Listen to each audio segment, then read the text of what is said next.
యమపాస మైలారంగా మాలింది పాస మైలారం. ఈ ఘటనలో మృతుల సంఖ్య అంతకంతకు పెరుగుతోంది. ఇప్పటి వరకు 26 మృతదేహాలను అధికారులు స్వాధీనం చేసుకున్నారు. ప్రస్తుతం 35 మంది చికిత్స పొందుతున్నారని కలెక్టర్ తెలిపారు. బ్రేకింగ్ అప్డేట్ మనం చూస్తున్నాము. 27 మంది కార్మికుల ఆచూకీ ఇంకా తెలియరాలేదు. ప్రమాదం నుండి 57 మంది సురక్షితంగా బయటపడ్డారని కలెక్టర్ చెప్పారు.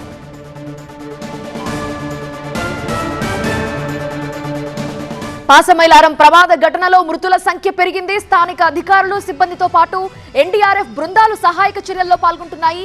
పటాన్చెరు ప్రభుత్వ ఆసుపత్రికి మృతదేహాలని తరలించారు. మృతదేహాలు గుర్తుపట్టలేని విధంగా ఉండటంతో వాటిని గుర్తించేందుకు DNA టెస్టులు చేయాల్సిన సిచ్యువేషన్. DNA టెస్టులు చేయబోతున్నారు. ఇంకా అనేక శిథిలాలు తొలగించాల్సి ఉండటంతో సహాయక చర్యలు ముమ్మరంగా సాగుతున్నాయి. ప్రమాద ఘటన బాధితుల చికిత్స పర్యవేక్షణ కోసం ప్రభుత్వం ప్రత్యేకంగా అధికారులను నియమించింది. బాధితుల ఆరోగ్య పరిస్థితిని అధికారులు పర్యవేక్షించనున్నారు. వివిధ హాస్పిటల్స్ లో చికిత్స పొందుతున్న వారి ఆరోగ్య పరిస్థితిని 3 అధికారులు ఎప్పటికప్పుడు మానిటర్ చేస్తూ వస్తున్నారు. ఇక మరి కాసేపట్లోనే పాసమైలారం ఘటనా స్థలానికి ముఖ్యమంత్రి రేవంత్ రెడ్డి వెళ్లి పరిశీలించబోతున్నారు. బాధితులతో మాట్లాడబోతున్నారు.